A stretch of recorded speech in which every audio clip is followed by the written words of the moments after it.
the snow mountain metaphor, which is like the idea of thinking about a snow-covered mountain and describing the unknown and unexplored areas of our lives, which would be like the tracks in the snow. So the areas that we're afraid to explore, which is similar to what you were talking about a little bit, or that seem sometimes too daunting to tackle. And you can, if you think about that visually in a coaching context, you can think about the kind of areas where a client might want to overcome their fears or their limitations or their self-imposed boundaries sometimes. It sounds like that exercise is a way of sort of opening some of that up. My lowest Aura ring score ever the other day, 6 years of wearing the ring, it was down to 21, my readiness. I wasn't following my beat model really, right? I was in a hotel, I wasn't getting the sleep I needed, I wasn't getting the kind of food I needed. Joining me from a hot, humid apartment in Estonia, a place you told me you definitely weren't going to because you're not going to go to the Mindvalley Conference this year.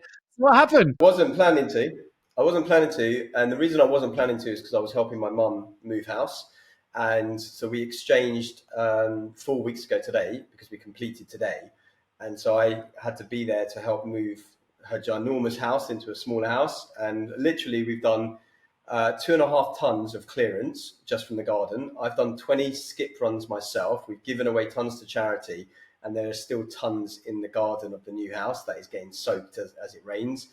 Because there's physically no room for it. So anyway, I managed to blitz all that in like just about 2 weeks, 2.5 weeks. So last Wednesday, I decided to book a flight for Friday.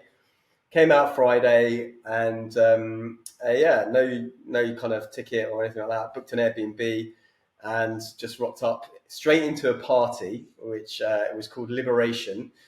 So I rock off the plane at 10 o'clock and I'm in the party by about 11 o'clock because it was near where I was staying. And it was the after party from the evening festivities. There was a male group and a female group, and it was all about liberating yourself, whatever, in certain ways. And I think the women's group had like a striptease done by the guys. And when I entered, which was the after party, there was chairs and kind of guys stripping for women, women stripping for guys. And I was like, I'm not in this headspace at all. For last year, I've not been in this headspace. I've come straight off the plane. I was like, so I stayed in the periphery. I caught up with a few friends and had a very mellow evening. But it was quite an introduction, but I'll go more into that experience. We spoke about this when you were there last year, because it shows we're over a year into the show, right? And I think whatever episode this is now. But I'm still convinced, as much as you try and tell me this is about mindfulness and wellness, that this is just a massive excuse for a sex party. That's how it comes across. Everywhere you go, everyone's naked, everyone's sharing in different groups, and lots seems to be going on at these places. I understand that could be good for your wellness. If you're as a single man, I get it. Good for your well-being, but it sounds like a big sex-a-thon. Families. No, it's not at all. I mean, families are here. People with partners are here. There's a whole host of things going on for AI. They had a whole AI conference the last 3 days. So it just depends what you're drawn to and what you feel like you need to work on, I guess. And it's not about sex, and that's actually an interesting thing, which. Maybe we'll talk about the experience I had about 3 hours ago in one of the sessions in a moment. I think it would be good today actually to catch up on a few of the things, because I think it's a lot of inner work, a lot of inner dialogue was happening a few hours ago, and it was quite an uncomfortable spot. Let's go there. Tell me about it. We don't need to pause. We can fill up. Well, I wanted to talk about lots of things first, but I'll go for the most recent one then, what we've been up to. So I went into a session this afternoon. What was it called? Something like Intimacy Revisited or Revealed or something like that. And I think this woman I'd seen 2 years ago when I was here, and she's this whole sexually liberated, blah, blah, blah. She used to work on Wall Street, stuck up, very much operating from her neck to her head sort of thing, like that kind of space, not embodying her body or femininity, sexuality or anything like that.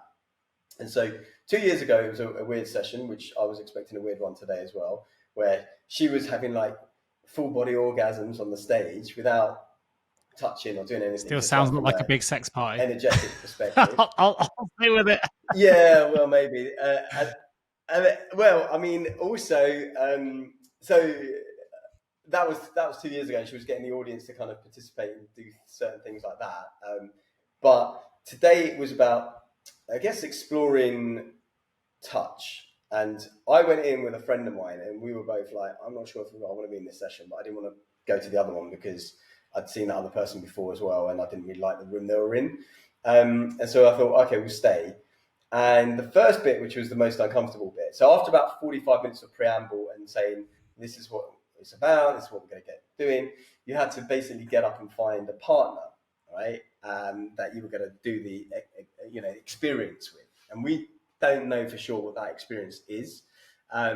So my friend was like, oh, should we just partner up? And I said to her, no, I don't think that's a good idea, because that's just going to our comfort zone. And also I don't really know what the experience is. And I'm not sure I want to have that with you, to be honest, right?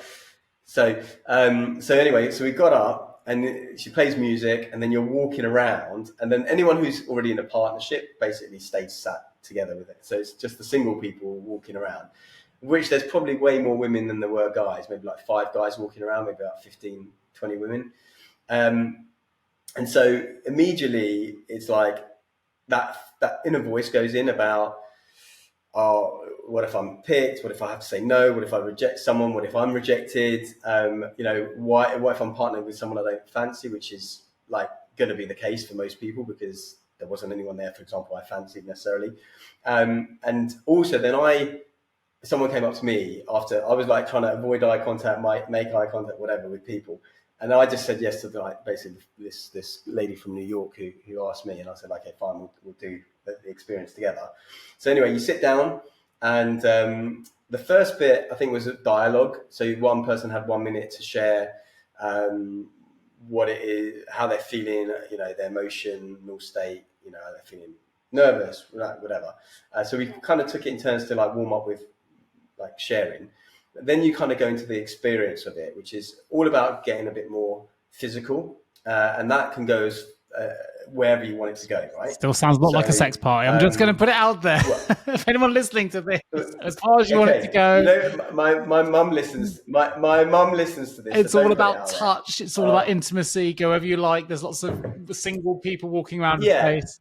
No, that's the thing. It's not that. It's not about go wherever you like. So there was a lot of pre-framing about consent, about dialogue, and more than anything, it's about communication. It would be really good for like a couple, like, for example, such as you and Lucy have been together for like 20 years, because you kind of go into. So quick question, just so I can get the framing right. What about the people that you don't have to then connect or with someone of the opposite sex? Because there's obviously 20 women, 5 men. Presumably a lot of the women just.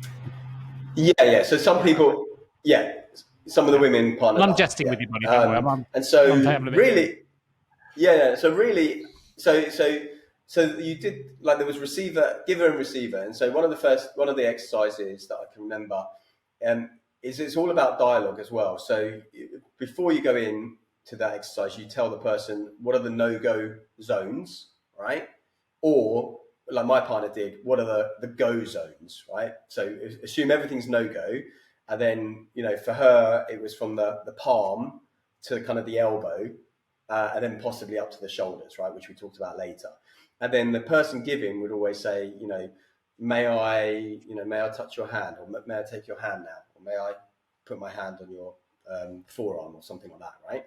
So then that you'd get permission to do that, and then the other person had to, depending if the receiver was in charge or the giver was in charge. So if the receiver was in charge, they would. You wouldn't, as a giver, do anything unless someone's explicitly said. So you would keep your hands like in your lap, and then if they said, right, Harry, like stroke my shoulders, or rub my shoulders, or knead into my shoulders, right? And what kind of touch did they want? Did they want a grounding touch? Did they want a empathetic touch? So you kind of go in with that frame. So for example, with her, I said I wanted a grounding touch. And then I said, I'm okay for like most areas, except for obviously kind of private areas and whatever. And so she started on the shoulders, and then she was kind of kneading in a little bit too much with her fingers. And I was like, so it's all about how do you communicate what you want? And I was like, okay, I want like more of the palm of the hand and more of a pressing down like this, rather than, it's some weird massage type thing. And then you would also, rather than say, is it good? Is it nice? Not nice? You would kind of give it on a kind of a scale of like, is that like a 1 or 5 or whatever. So when I was like with the girl that I was with, I was kind of, she wanted, I don't know, an empathetic touch or something like that. And I was kind of doing the stroking on her forearm or her shoulders by that stage. And I was like, okay, where is that on the scale of 1 to 10 for you? And she said a 3. So now I don't assume that that's where she wants to go or stay or whatever. So I said, okay, would you like to go to a 4 or a 5? What would take you there? And then I would change it and I would go to a 5. And I said, okay, do you want to stay at a 5? And she's like, yeah. Like, it doesn't, just because you think, oh, I've got to get her to a 10. I've got to get her to this most amazing, like, empathetic state or whatever. And it was really good. And she, because we're both really nervous. Everyone's nervous because you don't know this person. It's a complete stranger that you're suddenly allowing into your space. And I did see, women, touching each other more liberally than I was expecting, right? To put it in a PG format. And others who almost looked like they felt like they were alone in that space and no one was around them. But it was really interesting just to kind of think about, and then you have a debrief as well, what was going through your head, all of that sort of stuff about, and also the space that you create with that partner. So she felt very safe with me right from the beginning, like before we had the interaction where she chose me, because she felt, and I've had that from people before. And so it was an interesting experience in terms of, firstly, diving in or leaning into an uncomfortable state, because my initial thing going into that talk was, let me get out of here. So I was sat by the door because I wanted to duck out, because I didn't want to do that. But then I thought, you know what, sometimes it's the uncomfortable moments in these events that teach you stuff. And obviously it's about setting your own boundaries and knowing that you can, if all you want it to be is, not touched at all or just touched on your wrist, that's fine. Other people were happy and had like literally no-go zones, right? And so it's all about understanding communication, like understanding your boundaries, understanding as well that, just because let's say someone invites you up after your third date to their flat, it doesn't mean that you have to sleep with that person. It doesn't mean that there should be an expectation. And I don't think enough people communicate like what they want, what they don't want, what their expectations are. And it doesn't mean that you have to do it like a legal document, blah, blah, blah, right? But there's ways to communicate it. And so I think it was really, really useful. I think it was actually a really good session. I mean, fair play, this is my first day really going into sessions, so not much to compare to. No, it sounds like you've had a good start to the show. And it's always good to get insights early. I love the fact that I said it sounds like a sex thing, and the next thing you said was there's a giver and a receiver, but we won't go there. But I tell you what it does remind me of is there's a metaphor a coaching metaphor you can talk about. I don't know if you're familiar with it, which is like the snow mountain metaphor, which is like the idea of thinking about a snow-covered mountain and describing the unknown and unexplored areas of our lives, which would be like the tracks in the snow. So the areas that we're afraid to explore, which is similar to what you were talking about a little bit, or that seem sometimes too daunting to tackle. And if you think about that visually in a coaching context, you can think about the kind of areas where a client might want to overcome their fears or their limitations or their self-imposed boundaries. Sometimes it sounds like that exercise is a way of sort of opening some of that up. And when you're able to do that, you can think about a snow-covered mountain in terms of what are the tracks that we've left in the snow already. What areas of what does that mean to you? Where are the tracks? Where do those tracks lead? Where would you like them to lead? Where haven't you been yet? Where's yet still to explore? And sort of getting out of that comfort zone, because until you do, those tracks will always remain unwalked, unmarked, and therefore unknown and uncharted areas of our lives, right? So I think that's quite a powerful metaphor and visualization exercise I'll sometimes utilize in a coaching capacity to get people to explore that visually and walk me through it. Sounds to me like you've done that more actually rather than visually. You've done it physically. You've gone, okay, well, actually, for some people, they may never have let someone touch them in any way, certainly not a stranger. So it's, and sometimes, when you open ourselves up to that kind of thing. I know my mum has only ever had a massage, because I know Lucy does massage, right? And my mum has only ever had a massage once, which is one that we bought for her and my dad Christmas Day in 2018.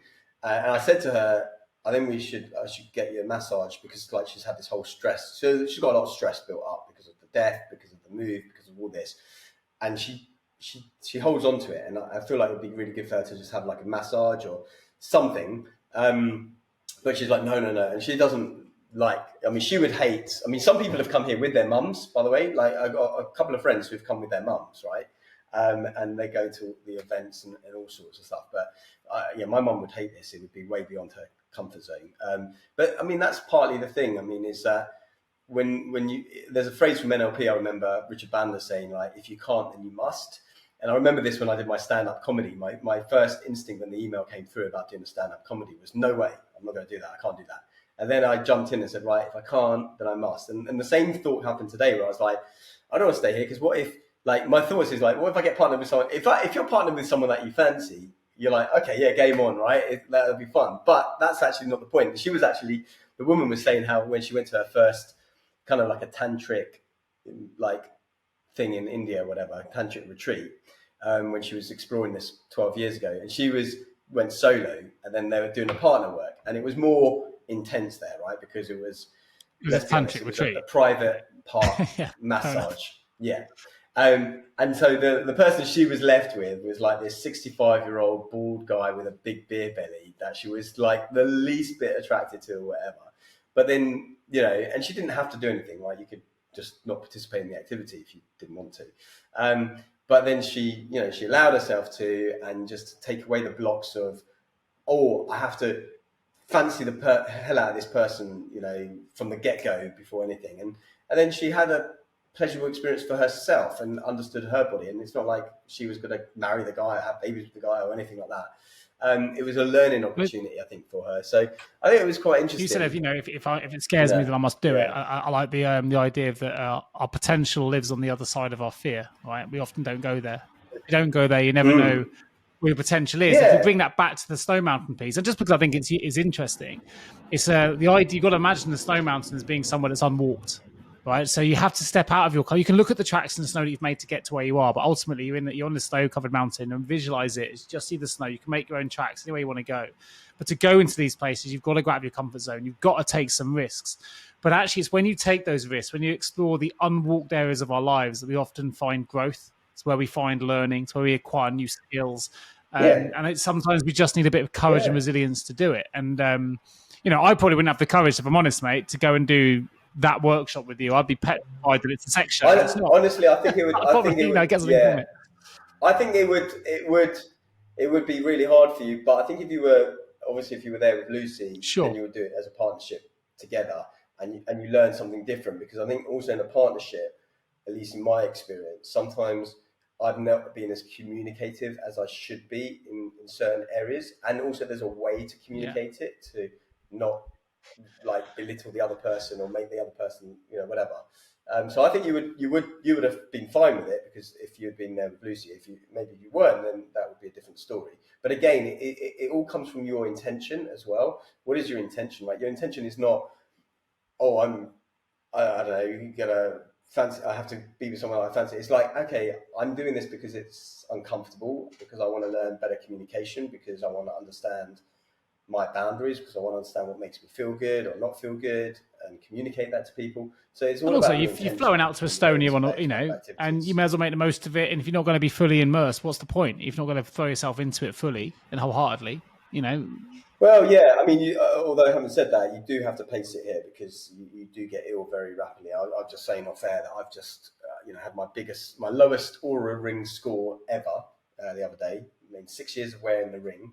It was down to 21, my readiness, from a usual. Too much sex will do that to you, Harry. That's what it is. It is nothing to do with that whatsoever. It was because I wasn't following my beat model, really, right? I was in a hotel. I wasn't getting the sleep I needed. I wasn't getting the kind of food I needed. I wasn't doing my blending. I've got my blender here, my Vitamix. And now the last 2 days I've been able to make my smoothies. I've just made a nice vegetable stir fry. And I've got some downtime, whereas in a hotel room, it's just this tiny little space. You can't really relax in it. And so, yeah. And then I did drink too much on Saturday night, which for me, even one drink is too much, but it was not one drink. It was more like 5 or 6. And it was doubles, and it was tequila. And so it was not. That'll impact your readiness score. Funnily enough, and not to compare and contrast, but I didn't even get one on the Sunday, because it didn't allow me to have one for some reason, because I was away. I have a screenshot of my readiness score yesterday, which was 1. I got 1 for the first out of 100. My readiness score to treat was literally 1 out of 100. Well, I did a Ironman half on Sunday, and funnily enough, talking about touch and massage, I had a sports massage today from my wonderful wife, who has put me through my paces because I'm suffering a bit with DOMS, which is delayed onset muscle soreness for those not familiar. And basically, wherever she pushes her hand or fist or elbow into, it's excruciating, which tells me how much pain I've been in. It was all right. I made some big schoolboy errors, which I'm really frustrated with because I didn't remember to charge my front gears on my bike and they were completely flat and it was a really hilly course. And I had the big front chain ring to cycle around in, and that kind of killed my time. It killed my legs. And but you know what? I can make excuses, but I've learned about this. And that would definitely have impacted my race for sure. Because if you're out your saddle trying to do hill climbing, right, it's going to crush your legs. But you get what you deserve. I hadn't put the training in, and I didn't get the time I wanted. I got exactly actually what I predicted to my wife I would get. I came out in 5:11. It was 19th, right? It's perfectly okay, perfectly acceptable. But I usually go under 5 hours, so there's a good sort of 15-minute difference. What I'm usually capable of doing. But what was lovely, though I didn't do particularly well, had a good experience, went away, and my friend Neil, who's been training really hard, listens to the show. He's also demonstrated what good training can do. So he's never gone under 5 hours before. He's never run a 1:30 half marathon, even just as a half marathon, let alone at the end of a triathlon. And he's been training really hard. He's taken Fridays off work to do long rides. And it shows if you put the commitment in, you get the result. And he got a 4:90 time, top 10 in his age group, a 1:30 half marathon after the 90K bike, and absolutely crushed it. And I was like, you know what? Fair play. It was a really good reminder for me as well that if you don't put the training in, you don't get your result. But if you do, we're capable of humans are capable of phenomenal things, and always things you think are beyond you. And he's 37, I think, or 38, and he's just got us. I said to him, "Do you realize you just ran like the fastest you've ever run in your life, a half marathon? Like you've never in your lifetime ran faster than the time you just did." And that's like, take a moment. I've dropped him a message. Take a moment to reflect and just absorb it, and don't just go on to the next thing. Like sit back and go, you know what? All that effort has culminated in this result, and he was over the moon. So it was nice to be part of his story rather than my own. Yeah, well, that's it. I mean, the old adage, like "fail to prepare, prepare to fail," was probably more applicable in your sense, and then his sense is like, being I didn't have the desire either, which shows the mental side. So I got into half marathon. Yeah, I didn't have the will. My family weren't with me. Obviously, we know I lost my dad, and I had no real why to race. So I was racing because I didn't want to let my friend down because we'd committed to doing it together. I already seen him ahead of me on the race because it was out and back on the run, and he wasn't catchable. And I was like, you know what? I haven't really got anything to run for, and I certainly allowed my legs to give up more than they usually would. I didn't put myself into the hurt locker. I just kind of went, you know what? It doesn't really matter. I'll just come through, and that's an unusual place for me. There's a saying that it is for you. Everyone has the power to choose who they are. In that moment, I chose to just finish. And I don't know if that's a bad thing. Sometimes it's, you put your body through a lot. And sometimes just finishing is okay. Exactly. And so that's a metaphor, right? It's like you keep moving, right? It doesn't matter how slowly you go, because as long as you keep moving, you're gonna finish. And that's the metaphor for like your life or your goal or your desire, or whatever. And I think what you said there about really what it was like about having the big why, right? If you have a reason why you're running the thing or doing the thing, you've got to find the how. And I think it reminds me when I was doing triathlons years ago now, almost 20 years ago, and I did a few triathlons, maybe 6 or something. But I didn't have a desire to do races anymore or do anything like that. And so I train, as you know, just for life. As opposed to for performance. And so I couldn't motivate myself. I think the last triathlon I didn't do any training for. That was also the thing. I didn't do any training for it. And then I actually had got a faster time than I'd done any of the other triathlons. And that, part of that is because of the experience, and I'd done a few warm-up triathlons before that. But I thought to myself, actually, it's not even getting me to train by signing up to these events. So it's like when I used to play the piano and the violin, I used to go from lesson to lesson without the practice in between. So I was like, I think there's a point in here though. Maybe this is because I talked about this with my friend who crushed it and was talking to his wife, but he was present. And by the time this comes out, we're probably going to be several weeks after the Euros. But for those that are listening, England was 2 weeks ago, was it? Or England obviously failed to win in the final. But I was listening to TalkSport 2 days ago. Yeah, by the time this goes out, it's gonna be several weeks. But I was listening to Radio 2 about Kylian Mbappe, who really underperformed at the tournament, right? And they were talking on there about it's not because he's not physically ready. Like he's been ready for the tournament, but apparently he's been at loggerheads with the president at PSG, and they've made him train with the juniors, and he's had all this like legal stuff going back and forth and whatever, and he's now joined Real Madrid. And they were saying that the French press was saying he's mentally fatigued. He couldn't perform because mentally he's had all this going on. He may look in great physical shape, but mentally he's not where his head should be, and therefore he failed to perform on the pitch. You just said there that actually when I took the pressure away from the result and I didn't need the data, I ended up performing really, really well. And the reason I highlight this is the day before the race on Sunday at the Ironman Swansea that I did with my friend, I spoke to Alex, who's his wife, and said, look, she said, how are you feeling? And I said, look, physically, I'm all right. I haven't done enough training. I haven't had the motivation for it. But emotionally, and I know you're in a similar boat, we've lost our parents recently. I said, I'm just emotionally exhausted. Mentally, I'm exhausted. I got quite emotional actually with her, which I wasn't expecting it to come up, but it did. And obviously, it's just, you realize it's just behind your eyes at any one moment. I call it sweaty eyes, right? But it comes up because, my dad wasn't there. He was there at my first Ironman. He wasn't at this one. And it's probably hit me a little bit more recently. I don't know if it's the same for you, where you suddenly realize they're actually not there. They're not going to come back. And it's more things happen that you want to share and you can't. And I think that when you talk about those last few kilometers and you've been racing for 5 hours, I finished in 5:11. I came 19th, so I did okay, but it's 5:11, and you realize those 10 minutes is a long 10 minutes when you've been racing that long amount of time. And if you haven't got that emotion, that mental fortitude, emotionally it's tough. And I think that's the bit that's lacking for me at the moment. I said to my friend, I'm not going to do Copenhagen, which is in August. That's the full Ironman, because I'm not mentally ready for it. But now I am. I've turned myself around. I go, no, the last thing I want is my dad to be the reason why I don't do it. Hit me gutted, but that's good. I mean, what you were saying about Mbappe and stuff like that, where you're saying like mentally wasn't ready. The thing that people often forget, and they talk about mental health, physical health, like it's all one thing. Right? It's all one thing. Mental health, like so, like for them, for the doctors or whatever to say, oh, he's physically like there's nothing wrong with him. That's a disservice to actually the body, because like the mental is physical, and physical is the mental. It's all together.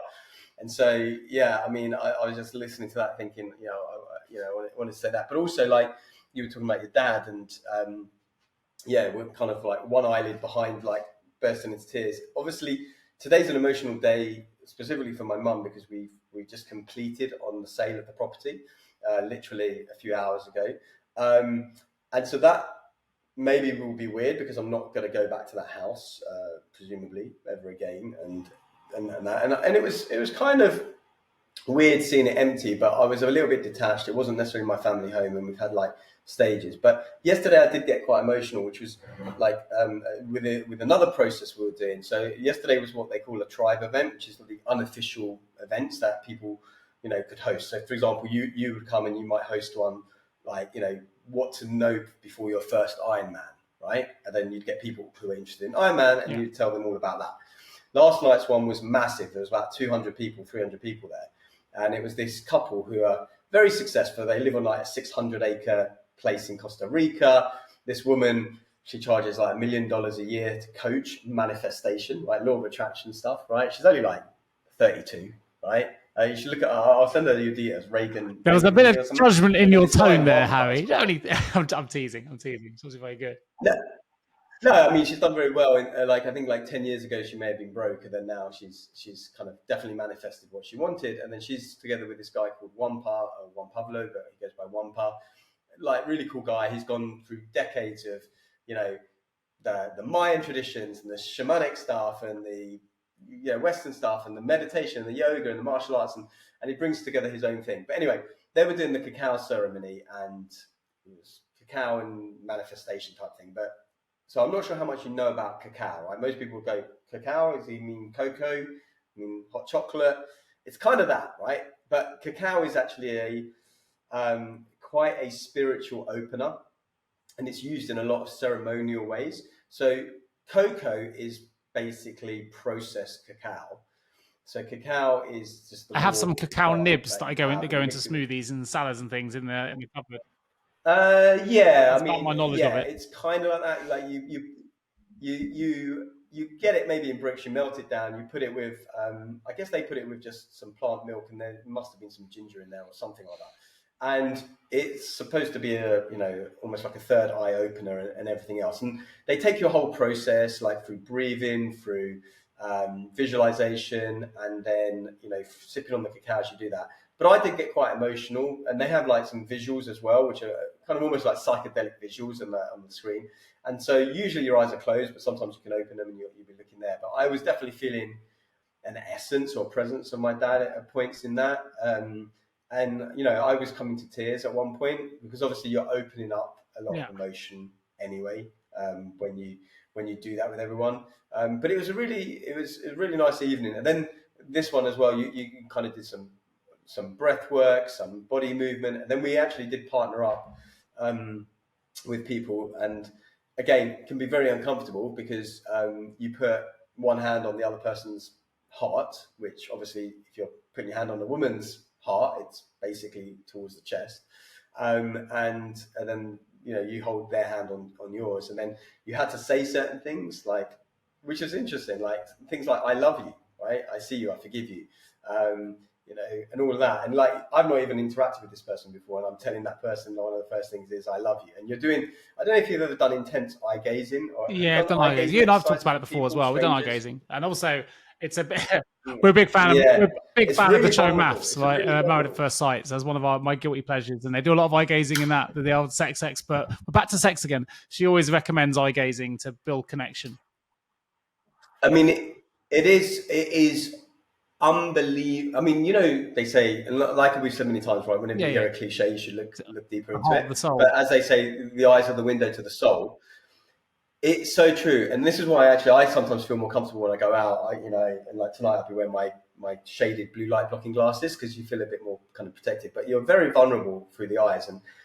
And have you heard of that Harvard report, which was like 37 questions to get anyone to fall in love with you? No. Have you heard of that thing before? It's really interesting. It's a really good exercise to do with Lucy as well. But there's 37 questions, or a bunch of different questions that you would ask that person. And it gets you on a really deep level understanding them. Okay. And then at the end of that, however long that takes you, you then do, I can't remember if it was 3 minutes or 5 minutes or 7 minutes, but it's something like that, 3 to 7 minutes of eye gazing. And you can almost just do the 3 to 7 minutes of eye gazing without the questions, and you would still basically almost fall in love with anyone you did that exercise with, because you get so deep with the conversation about that person, their vulnerabilities, their desires, their needs, their whatever.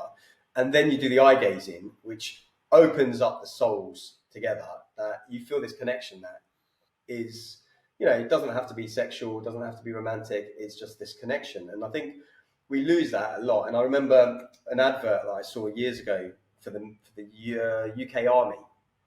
And it was a recruitment video, and it was really well done. And I use this as an example all the time with people, but they were going into a town and liberating the town from people. And then the women or whatever, they were coming up, they were all hysterical, or the men were hysterical, screaming, whatever, because they didn't know what's going on. And then you see the filter of the screen change, because the military guy takes off his sunglasses, right?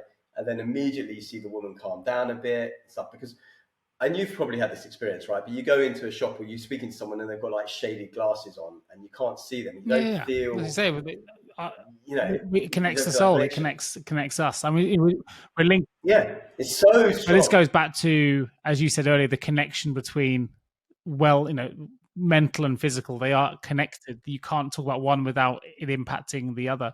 And interesting, we're talking about my Ironman thing at the end, and I had to remind myself on the bike as well, because it can be quite emotional. I don't want to always talk about losing my dad on the show, but it obviously had a big impact on both of us, and you have to think about these things because it's still relatively raw. It was 17 weeks on Monday that we lost him, right? So it's still relatively pretty raw and fresh, but is the reminder to me when I'm cycling, and you think, all kinds of things come into your mind when you're tired, and when you're tired, your brain takes you to different places, and the first thing it wants to do is go into survival mode. It wants you to stop. Then you ask you the question in big, loud, neon words of, why are you doing this? This is really hard. Why are you pushing your body through this? And that's where you've got to have the mental resilience, if you want to do well in a race like that, to push through it. But you can be emotional as well, because you'll start thinking about things. Your mind will wander, particularly when you're sat on a bike. I mean, a half Iron isn't so long, but an Ironman, you'll be on it for 5-6 hours. You can get bored, and your mind can start wandering again because you're just staring at a bit of road, right? So you get emotional, and my brain took me to my dad and memories and him being at different races. And what was funny, because when it turns out the link between mental and physical for me, when you think sad thoughts, your energy seems to almost disappear. Like you just feel tired. The hills were really hard work. And I had to say to myself, like, I'm literally feeling my thinking at the moment, not my circumstances. My circumstances are I'm fit, I've trained. This is not a full iron. I'm more than capable of getting up this hill pretty easily. But I'm feeling my thinking right now. As my body is reacting to the thought process I'm having, which is emotional. It's sad. I'm missing my dad. I'm feeling pretty down. I've lost, questioning my why. Why am I doing this? Why have I come to Swansea? All these kind of things. And it dawned on me literally mid-race, like, if I stay here, this is going to be a really long day, because the energy has left me, and it's not down to nutrition. It's not down to hydration. It's down to the fact that my thinking is impacting my physical ability to perform. And I had to remind myself, as I said a moment ago, like, I'm feeling my thinking, not my circumstances. And I started saying that to myself. I wish I'd written it on my arm, because it would have given me more prep. My circumstances are I'm ready. I've done this many times before, and emotion may or may not come in, but I had to literally tell myself and wake myself up. I think I can't remember the name. There's a famous runner who ran the Boston Marathon in record time, a female athlete, and she wrote on her arms, "Define yourself." And she just said to herself as she was racing, this allows me to define myself. And I think when you say those positive affirmations to yourself, whatever they are, whatever mantras people may want to follow, they give you a certain feeling, but that feeling empowers your body physically as well. It's like going into battle. If you hear the right words, that feeling will give you the physical strength to go and do that thing. And also, I'm saying everything like I'm saying now in agreement with you, that for anyone to try and separate the mental from the physical is crazy, because they're absolutely interlinked. Yeah.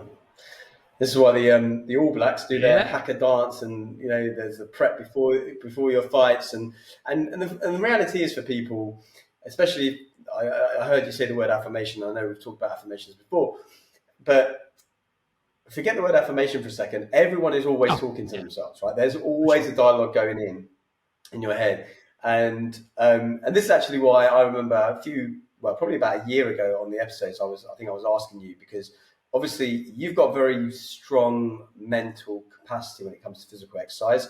And when I see you go up those hills, you're just like churning. And that's why I was asking you, because part of NLP is modeling, and a lot of the time people who are really good at behavior don't know how they do it.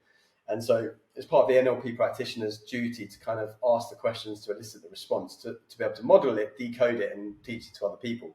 Then I remember asking you, so what is going through your mind, and what do you think? And you were like just thinking, you were telling me you're looking at the data and you're going to the next bit. Whereas for me, a lot of the time, years ago anyway, I'd be like, this is tough. I shouldn't have eaten that thing for lunch, or this guy in front of me's calves are definitely built for cycling. Mine are, right? I would think that sort of stuff, and then I kind of changed it up a little bit, and I have certain mantras that I have to then say, or usually I have like a little 4-count phrase that I'll say, like getting stronger, this is easy, all is good now, whatever. I make them up as I go, but it usually goes to a 4-count. And then it changes the physicality, right? It hasn't literally changed my body, but it's changed the physicality, which does change the body, because how you think. It's also, you've prevented the negative self-talk, whether you recognize it as that or not. It's what it is. I shouldn't have had that thing for lunch. And that gives you that excuse. And this links to something a coach said to me years ago, back 2011, when I was training for Ironman Switzerland. My coach said to me, Nick, how are you feeling for your race? This was at a B race. It was a half iron and Wimbledon in practice for the full iron in Switzerland, which was a few months later. And I said to him, I'm feeling about 7 out of 10. He went, you need to be 10 out of 10. I said, well, I'm not, I'm still training. He said, no. If you tell yourself you're 7 out of 10, when you start racing, you've got 3 outs. You don't want any outs. Wherever you are is where you are right now. You are 10 out of 10. If you give yourself a 7 out of 10, when you're racing, you're going to have 3 reasons at the end of that race why you didn't perform at a 10. So you've got, it's that negative piece. So you want to go into everything full on in. And I linked to something. I had a really good chat, and she probably won't thank me for bringing it up, with my wife, Lucy. We think very differently. Like she has I would liken it to like a freight train. Like I'll just go in and it's off the tracks or whatever. She gets a negative thought in her mind, and it just steamrolls, and she creates these the scenarios, and suddenly they just get all out of proportion. It's really difficult, and she's trying to do different wellness techniques. She listens to the show, she reads self-help, all these different things to try and help her to stop that train from just carrying on down the track, because you don't need to. And I think that's where we're slightly different as people anyway. But I don't tend to have that. I'm able to not let it career off and just get hold of where we are, because well-being is innate, and we've got to sometimes get control of where our thoughts are leading us. Are our thoughts serving us? Because as you say, we have an internal dialogue. We can be, and it sounds cliche, but we can be whoever we want to be. We have the power to choose who we are in the moment. And you've got the power to choose whether you want to let that train run down the tracks and create all these things that may or may not happen. But the human experience, it's only recently we've got all these trinkets and things that make our lives wonderful. Since the dawn of time, it's been about survival. For the last 2,000 years, we've been about survival against, starvation, finding water. So it's innate. Yeah, 200,000 years, right? So it's innate in us to survive. It's only the last 200 years, 100 years probably, where we've actually don't have to think about that so much. But the key thing though that you said, which, well, you didn't say, but is the piece that's required, and was the piece that you had, but maybe that Lucy didn't have in that moment, is being able to effectively stop and bring awareness to that's what's happening. Like, so I also have a tendency, a bit more like Lucy than you, to kind of spiral on. And I was actually thinking about this the other day, because I saw, I was wearing a shirt that I hadn't worn for ages, and I just noticed there was a thread missing from one of the buttons, and it was kind of like irritating you when you see a thread. And I was like trying to pull it to snap it rather, and I was like, I'm going to pull that thread and keep pulling that thread if I'm not careful, and it's just going to unravel, and that button's going to come off, and then I'm just going to lose it. So I'm just going to. So I became aware, and then I reequated it to thoughts. Right, you pull out a thread on thoughts, yeah, and it unravels. And I did have one the other day, I think, and I think that's partly why I became a bit ill as well. And like we talked about my beat model before, but the first part of the beat is brain, which is that metaphor for many things, but including your mindset and your emotions. And when your emotions and your mindset and your psychology is off, is, like we said, is going to affect your physical health, because your physical and mental are interlinked. And I think obviously my emotional health has taken a massive hit over the last 6 months because of obviously my father going as well. And then the last 4 weeks because of this whole move, and there's been a lot of pressure on me. Well, I was trying to take the pressure off my mum, because she was super stressed, and I was, at the time, I remember a phone call with her about 3.5 weeks ago, and I was in Brighton, and she was, unbelievably stressed. And I'm like, look, we've exchanged on the house. And she goes, yeah, but she just couldn't see how we could do it in 4 weeks, because it was a huge amount of stuff. And I said, I will sort this out. I had to sort out the house I was in at the time, because I was trying to Airbnb it and get all the photos done. Came up to London, and I've been working non-stop, and not just moving that house, but to try and make the new house comfortable. So trying to organize the spaces and make sure that nothing got into the house that didn't have a place or a purpose, because we needed a space where we could relax. We didn't want to just sit in boxes. And that put a lot on me. And so ideally what I needed right now, if I'm honest, was a 5-day beach holiday where I didn't really have to speak to anyone, and I could lie on the beach. And I may still do that in a couple of weeks' time. But I also thought, I'm not really in the headspace for Mindvalley right now. But I also thought, you know what? It's also good to just be in any other environment right now than London and the move. And so I'll do this. I know it can be physically quite intense, but I've not come with an agenda. Some people come with an agenda, like my friend, he's pushing all the boats out for his business, right? Every minute there's like, I'll do flash coaching, free session today. And he's running like 6 different tribe events and doing all this. So he's pure business focus, right? And, I've kind of come in with no agenda other than to be out of London bubble. Well, I think you raised a really probably one of the most important points we could probably ever talk about on this show, and I'm sure we'll come back to it. We've certainly discussed it before. Well, a lot of wellness comes down to awareness.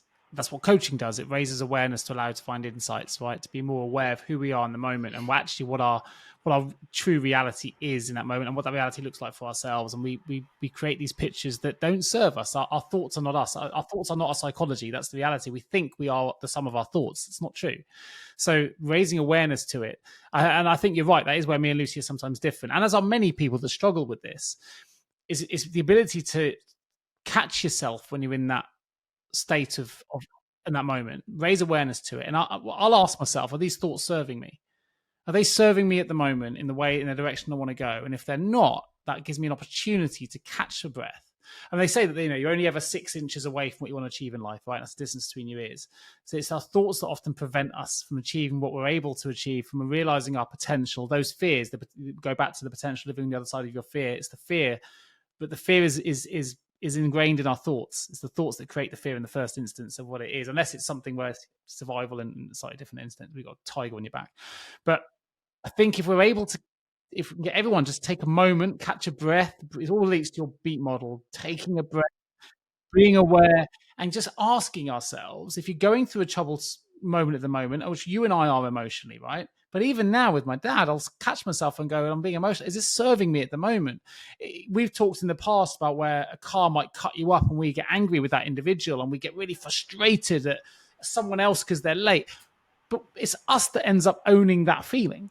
The person who's cut you up doesn't even know. They're not angry. They have impacted their day, but we hold all the anger because we hold all the thoughts about that individual. It doesn't serve you to be angry. It doesn't serve us to feel those emotions. I'm not saying be emotionalist, by the way. It's just being the ability to catch yourself. Yeah, because it might serve. It may serve you, for sure. Every emotion serves us at different times. But it might serve you to be angry. Yeah, but it might be serving you to be angry for 2 minutes, not for 20 minutes. Yeah, for 2 for days. sure. And it's just taking a moment to be aware, needs to come in. To catch ourselves and go, in this moment, is this emotional, this thought serving me in the way that I want it to serve me? And if it's not, you have an opportunity. You have the power to choose, the 6 inches between your ears, to choose if that's the path you want to be on in that moment. There are going to be other moments when thinking about my dad on the bike are absolutely going to serve me because I need to bring that out of my subconscious and let it go and process it. But being on a bike in a race, probably not the right time. So I'm aware of that. I'm going to close that chapter right now, get back to what I'm supposed to be doing, the task at hand, and I'll readdress that at a time that's more appropriate when it serves me better. And that might be in the safety of my friendship group, the safety of a conversation with you or whatever, where I feel I'm able to let that stuff out and talk about it with someone that could be supportive rather than me isolated on the road on a bike in the middle of Swansea. And I think that's something that our listeners, if they're struggling, ask yourself, what are you thinking about? Has the train just come off the tracks and you've created all these pictures and all these visions of things that may or may not ever happen, right? Just catch yourself, raise awareness to it, and ask yourself, is it serving you? It's harder than it's all about raising awareness. I think it's so hard, but I mean, I do feel like, and I keep coming back to it, I think that helped it for me was definitely learning meditation because it helps create that gap between that stimulus and response. And even today, I said like my friend is really on it and he's doing all these things, and he was doing a flash coaching session today, which for those of you that weren't aware, he takes a group of people and he took them out at lunchtime just into the courtyard, maybe 8 or 10 people were there, and he's like, yeah, come on, and then we do 5 minutes with each person, trying to get to the nitty gritty. There was no mollycoddling, it was just whatever. And so I was there mainly because I haven't seen him properly since I've been here and support, and also I didn't really want to. I'm still feeling a bit ill, so I didn't really want to have too much heavy conversation. So I thought I would just sit and listen and stuff. But as people were talking, and then he was coaching, and I had to really catch myself because I wanted to go into coach mode and offer my advice and know that I could offer them something because I've dealt with that before. I've done this before, and probably about 6 or 7 times I had to say, one coach in the room. Some of the other people in this circle are also coaches. This is his space. He created this. He's running this. If I jump in now, that 5 minutes becomes 10 minutes. Plus, it's taking his energy, over from his energy, and it's serving. Yes, I'm doing it because I want to serve that person, but at the same time, is there an element of serving myself by doing that? And so it was really hard. And this has happened a few times when anytime That's you're why Dale around Carnegie's coaches, and book's so good, everyone right? wants to. He's one that reminds you sometimes, I think. Oh yeah, just listen. Yeah. Yeah, just listen. Yeah. And I've been doing that a lot here as well, because here there's a lot of people that want to talk about what they do. And one of the things I did learn from my ex of many years ago was about listening more. But there is a detriment to that as well, because I feel like a lot of people who see me here, they do rave about me to other people as well. They're like, oh my God, Harry, this, that, and the other. And I think a large part of that is because I listened a lot when they talk, and which is kind of the secret. But then I also feel like I don't know that people know enough about what I do, right? At the moment, most people just know me as the guy that goes swimming, right? And super disciplined and getting in the water. And because I was doing that every day last year, and I've just started again and got people doing it again. But they don't really know anything, because I haven't been on stage here. Well, 2 years ago I was, but I wasn't last year or this year. So they don't know what I do. So there is a balance to be made between, like, okay, giving other people space to blow their own trumpet, and then you kind of having to go at the instrument yourself. So I'm not kind of there this year, because I just want to soak it in a little bit and just let people, like, say what they want to say. But yeah, there is a definite balance there between the two. There's I think I probably mentioned it before, but there's a parable about the Buddhist monk who goes to the city gates and he's stopped by the guard. The guard says, "Who are you?" Question one. "Where are you going? What do you want? And why are you going there?" So the 4 questions on those lines. And the monk gets pensive and asks the soldier, "Can I ask you a question as well?" And he says, "Yeah, you can ask me a question." And he said, "What do you earn for 1 week's work?" And he says, 2 baskets of rice. And he said, "I'll bring you 4 if you ask me these questions every day." And it's like, because we don't ask ourselves, and you're in that space, sometimes we listen with the intent to reply. We want to show our credentials. We want to say, "Hey, I'm on it," but actually it's not serving us in that moment either. Why are you at the event? You're not there to create coaching business in this instance, right? You're there to just do one of the things you want to do, right? You're not there to try and sell your wares. Let the other guy sell his flash coaching. You've got your client base. You've got your work sorted. You're there for different reasons. So it's good sometimes to reflect on our own. Why are you there, Harry? What is it you actually want to achieve from the outcome? It wasn't, you can, of course, add something into the mix, but you may end up pissing off that friend who's trying to do his business and steal with his clients or frustrate or whatever. You could do those things in a different, if you were there to win business, maybe you would, because your objective, your goal would be different. But in this instance, it's not. So you did the right thing by doing the Dale Carnegie of just listening and not getting involved. You actually, that's not the reason I'm here in this moment. That's not my goal. So where are you going? Why are you going there? And what do you want to do? We don't ask ourselves those questions enough. Sometimes we just go direct. We go rudderless, right? Go through the world rudderless without really having any direction or any compass. We just go, "Hey, it's another day. It's Groundhog Day, and I'm doing the same thing again. And I don't know why." And it is good to have an intention, and I feel like I do have an intention of some degree here, which, like I say, is to get out of a bit of a head funk space, and this is a good space to do it. Because even when I teach yoga, I normally ask my students just to internalize an intention for that next hour, and often I give some suggestions. So I might say it might just to be curious. It might be just to be a bit more playful, be a bit more courageous. It might be to step outside the lines a little bit. So that means, maybe you don't have to have perfect alignment when you do your poses, right? And it might be about forgiving your body for not being able to do what it could do 10 years ago, right? And so my intention here, I mean, my overarching intention, like most people's, is like connection, right? Connection and community, which is, part of that beat model that I tend to lack sometimes. And other than that, it's recognizing that, there's more to life right now than just sorting out the shitstorm that is what's going on in London, right? And I have to, and this is the thing, and this is also, I think, what my dad has come. I don't know if you've ever had your dad come to you in my dreams. My sister was asking me if I had, and he has many times. Sometimes clearer than other times. There was a time maybe a few weeks ago where he did, and it was so real and visceral. He hasn't for me, but he has to my mum almost daily. Yeah, but it's.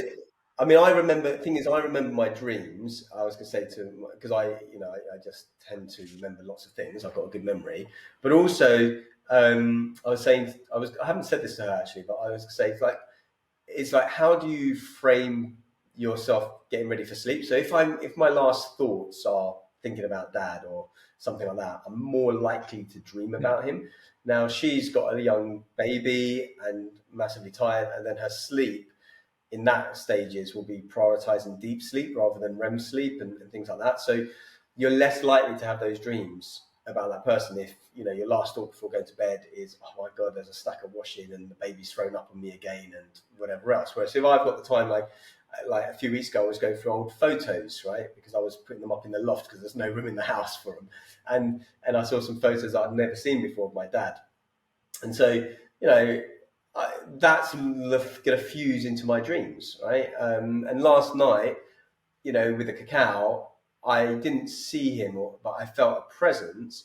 But also, was it really, right? Was it just because that's what I wanted it to mean? Like we said, nothing has any meaning except for the meaning. You don't have to question the feeling, do you? That's the thing. And yeah, I mean, I was talking to a friend about this the other night. So randomly on Monday night, I was at a tribe event and it was 9:30. I was feeling a bit ill, so I thought I should just go to bed. I was walking, and here it doesn't get dark till about 2 a.m, right? Sunsets around 10:30, 11 o'clock. And so it feels just too early. So I went for a walk. And as I'm walking, I bumped into this girl that I met, a local girl, from Tallinn, but she came to Mindvalley 2 years ago. And I just literally just bumped into her. Now, Tallinn is a smallish place, but still, it was kind of random. And also because I've been thinking about her earlier that day. And then we worked out why, because I think she saw a story of mine and liked it. And I just happened to see her handle. And so we were both thinking about each other. And we were like quite close 2 years ago. And then so, you know, she convinced me to go for a drink, even though I said I wasn't going to have a drink because I wasn't feeling good. But we had a drink, had a chat, you know, walked her home and stuff. And I was like trying to make sense of, why have I met you again, right? You know, because, you know, obviously we're quite close 2 years ago, is there this, that. And ultimately, it's whatever I want it to mean. You know, and we don't always need to question. We can just let it, I created a meaning. Yeah, so I've decided to let it mean whatever I've decided to let it mean, right? It didn't have to mean, you know, I said to her at one point, I go, you know, maybe there's a universe where, you know, we've been together for the last 2 years. Maybe there's a universe where we get together tonight. Maybe there's a universe where because I was literally about to go home and put a jumper on or something like that, right? And if I'd done that, it was only like a 2-minute detour, but you know, it's definitely a sex conference. I'm back there. It's definitely a sex. No, I'm teasing. But you're right. The good thing about that, right, is we don't have to have attachment to our thoughts or our understanding. That's the beauty of this, right? So you may have in that moment go, it can mean whatever it means for you, but you're also entitled to change that meaning. If tomorrow that thought doesn't serve you anymore, don't let it go. Don't attach yourself to it. It's the idea of 10x thinking, right? We go for big. Don't go for 2x thinking, which is just working doubly as hard to get a better result, doubly result. 10x your thinking. Go much, much bigger, but don't attach yourself to the result. And you'll be amazed at how you think more laterally, how you suddenly look at different solutions, but don't attach yourself to the goal. Like you can change at any moment. We have the ability to be whoever we want to be with the power. We have the power to choose. This is it, you know. It's a weird thing here as well, because sometimes you can attach yourself to the goal, especially if you want to, because there's so many people here, and I always get the impression that whenever you're talking to people, they're always kind of half looking over your shoulder to see who else they can talk to, or what, you know, is there someone? There's got to be a lot of peacocking going on, I'd imagine. It has to be with everyone doing that. There's a lot of, I don't know about peacocking, but there's a lot of, yeah, I mean, there's some people who you can see. There's one guy who I won't name, but he wasn't here last year, but I remember him 2 years ago. I personally don't like his energy and stuff, but I don't see him with many male friends. His one intention is always just to sleep with people, and he's not very nice about it, I don't think. But you know, women seem to be attracted to him, but you don't see him with a male group of friends usually. You always see him like talking to the attractive woman he can find. He's always like sowing seeds, and so there's kind of definitely that. And even I was speaking to the girl I met on Monday night, and she was saying that she was at one of these events and she just felt there was just too many eyes on people. And it definitely can be that if you allow that to be. But I've met other people and they don't see that at all. And I think, you know, you're a reflection a lot of the time, where you see what you need to see, or you see what you're getting a lot of the time. And so I don't think it's all that, but you know, certainly maybe there is some of that. Well, that goes back to many things we've discussed before, right? You get let's go back to the idea of you being cut up on the road, and we see in that moment the anger, the frustration. We don't see, I'm not saying it's easy, right? But you don't see the beauty that still surrounds us in that moment, the sunset, the nature, the innovation, because we're fixed in that narrow mindset. That view of that moment is all we can see, is the thing we actually think we want to see, but it doesn't always serve us. When we sit back and go, actually, my reflection gives me a lot more than what I'm looking at. If you're looking in a mirror and you're looking at your weight as an example, and that's the only thing you can fix on, and then you have these stories that start going in those trains, start going off the tracks again. That means I am this because I'm overweight, I'm not attractive, I'm whatever. And we have these stories that we tell ourselves, but we're missing all the other beauty within the reflection, the beauty of the human condition, the phenomenon that makes us be able to walk and think and have a consciousness, and then the reflection that's beyond the person, that's in the innovation that's behind us, or the family picture. Where we get transfixed, we get so narrow viewed, and it's such a shame, because we need to go back to that awareness piece, stop ourselves, because there is beauty in everything, right? And everyone. And we have the power to choose who we want to be in that moment. And the beauty is also in the eye of the beholder anyway. So just one person's, as you say, you don't understand necessarily why these women seem to be drawn to this guy. Maybe it's his intention. Maybe that's what draws them to him. But there'll be other women that are repelled by it. So it's just one of these things. Just stop yourself in your tracks and go, hey, God, I've got to stop. If you're having on that negative track, and go, there's loads more to see in this reflection. It's not easy. It's not easy. Yeah. Yeah. And I guess this whole podcast is about bringing awareness to people. And I think, for me, when I teach my stuff, a lot of people think I'm teaching health and well-being and all that. But the reality is I'm teaching two things, I think, and that's awareness and balance, right? Because I made some choices in the last few days, like dietary choices or whatever, that I wouldn't normally make. But one, all of those choices were done with awareness. And B, I tried to balance the bad out with the good. So it's not like you will never see me walk down the street with a bag of chips or crisps in my hand, or, having a tequila or 7, right? I'm going to do that when I've made an aware choice about it. And I feel like, the juice is worth the squeeze. And, I felt in the moment that it was. And so I took that decision, also knowing what the potential outcomes of that decision could be the following day. And so, I have to say this publicly, because I feel like I don't want people to go, because you're the health, like people say that, you're the health guy and you're this guy.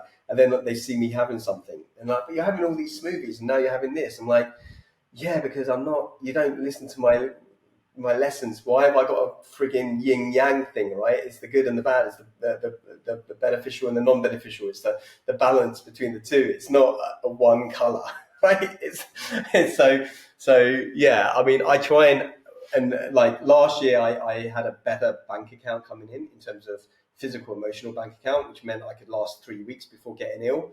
This time, because my energy and everything's depleted, I was there for 36 hours before I got ill, right? Hopefully I'd like to think we both probably come to the clients we work with actually with this. We come from different directions and different views and methods to get there. But I would agree with everything you've just said.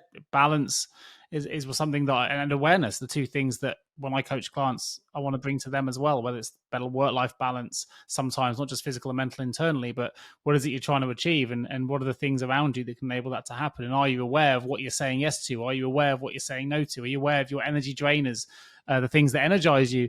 We don't do enough of that reflective work, that internal work, and then that external view as well, to understand what it is that really drives us. We're just too head down in the rat race. And in the nature of conscious of time, I see we just ticked over an hour. In a spirit of awareness, just make our listeners aware. If you're enjoying the show, please do share it. We had some fantastic feedback this week. Thank you for those that commented on LinkedIn. Thanks for those that commented on our YouTube channel. Some of our shorts have had several thousand views. That's been really, really nice. And thank you. Please keep watching. Please keep subscribing. Please keep sharing. It's really important. And commenting as well. We want to know how you're finding the shows, if there's things we can talk about.